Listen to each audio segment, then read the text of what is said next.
জামালপুর শহরে গ্রাম্য সালিশ না মানায় মাইকে ঘোষণা দিয়ে ৭ পরিবারকে সমাজচ্যুত করা হয়েছে। এই ঘটনায় শনিবার রাতে থানায় অভিযোগ করেছে ভুক্তভোগীরা। বান্ডেল থাকলে প্রতি সেনমানিতে টাকা বাঁচবে। বিকাশ সেনমানি বান্ডেল কিনে জিতুন প্রতি লেনদেনে।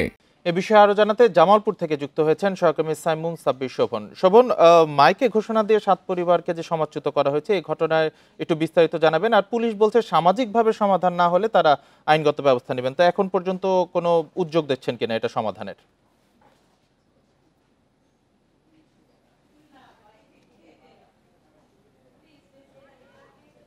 পর্যন্ত দুইবার তাদের পুলিশ সদস্যকে পাঠিয়েছেন, তারা গ্রামবাসীর সাথে কথা বলছেন।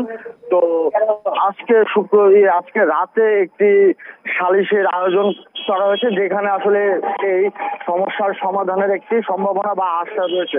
এটি যদি না হয় তাহলে পুলিশ আসলে তাদের যে আইনগত পদক্ষেপ গ্রহণ করার কথা সেটি আগামীকাল থেকে গ্রহণ করবেন।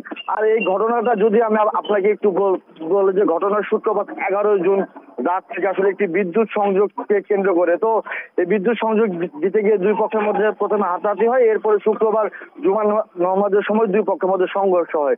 এই সংঘর্ষ কিন্তু পূর্বে আসলে শুক্রবার দিন রাতে একটি বিচার হওয়ার কথা ছিল। বিচার না মেনে আসলে সংঘর্ষ করাই স্থানীয়রা একটু ক্ষোভের জন্য এই ৭ পরিবারকে সমাজচ্যুত করে। তো এই সমাজচ্যুত করার কারণে কিন্তু ৭ পরিবারের প্রায় অর্ধশত সদস্য রয়েছে, যারা আসলে শিশু থেকে শুরু করে বয়স্ক বৃদ্ধ সকলে বেশ মানবেতর জীবন যাপন করছেন। কারণ তারা মসজিদে যেতে পারছেন না, তারা আসলে দৈনন্দিন যে কাজ সেটি করতে পারছেন না, কাজে যেতে পারছে না। তারা টানা ৩ দিন যাবৎ ধরতে গেলে আসলে তাদের নিজ বাড়ির ভিতরে জেলের মতো বসবাস করছেন। তো এই বিষয়ে যারা আসলে জেলার মানবাধিকার কর্মী আছে, সাংবাদিক আছে, তারা আসলে সকলে মিলে চাইছেন যে সামাজিকভাবে বিষয়টি সমাধান করার জন্য। তো আজকে রাতে এই সালিসির পরে মূলত বোঝা যাবে যে বিষয়টি কোন পথে যাবে বা সমাধান করা যাবে কিনা। মূলত এই ছিল আমার কাছে সার্বিক তথ্য।